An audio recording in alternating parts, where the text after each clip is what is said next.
తెలంగాణ రాష్ట్రంలో వర్షాలు వరుసగా కురుస్తున్నాయి. ఇప్పటికే పలు జిల్లాలు వర్షాల ప్రభావం అనుభవిస్తున్నాయి. ఈ క్రమంలో హైదరాబాద్ వాతావరణ శాఖ కీలక ప్రకటన జారీ చేసింది. రాష్ట్రంలో మరికొన్ని రోజులు భారీ వర్షాలు పడే అవకాశం ఉందని తెలిపింది. ఈ మేరకు ప్రత్యేక అలర్ట్ కూడా జారీ చేసింది.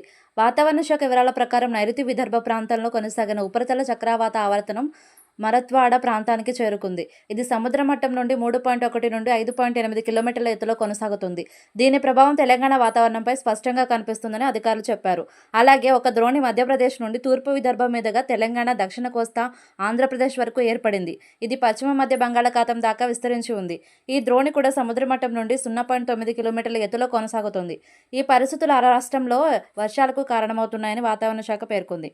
నిన్న ఆగ్నేయ బంగాళాఖాతం ప్రాంతంలో కొనసాగిన ఉపరితల చక్రవాత ఆవర్తనం ఈ రోజు బలహీనమైంది. అయినప్పటికీ దాని ప్రభావం ఇంకా కొనసాగుతుందని అధికారులు చెప్పారు. ఈ వాతావరణ మార్పులు తెలంగాణలో వర్షాలను మరింత పెంచే అవకాశం ఉందని తెలిపారు. హైదరాబాద్ వాతావరణ శాఖ రాబోయే 3 రోజులు వర్షాల వివరాలను వెల్లడించింది. బుధవారం రాష్ట్రంలో చాలా జిల్లాల్లో తేలికపాటి నుండి మోస్తరు వర్షాలు కురిసే అవకాశం ఉంది. గురువారం, శుక్రవారం కొన్ని జిల్లాల్లో తేలికపాటి నుండి మోస్తరు వర్షాలు పడవచ్చని అంచనా వేశారు. ఈ రోజు అనగా కొన్ని జిల్లాల్లో భారీ వర్షాలు పడే అవకాశం ఉందని హెచ్చరిక జారీ చేశారు. ఉరుముల మెరుపులతో, ఈదురుగాలులతో కూడిన వర్షాలతో పాటు ఉరుముల మెరుపులు కూడా ఉండే అవకాశం ఉందని వాతావరణ శాఖ తెలిపింది. గంటకు 30 నుంచి 40 కిలోమీటర్ల వేగంతో ఈదురుగాలులు వీస్తాయని అంచనా. ఈ వర్షాలు రాష్ట్రంలోని కొన్ని చోట్ల రాబోయే రోజుల్లో కొనసాగుతాయని హెచ్చరించారు. హైదరాబాద్ వాతావరణ శాఖ కేంద్రం ప్రజలను అప్రమత్తంగా ఉండాలని సూచించింది.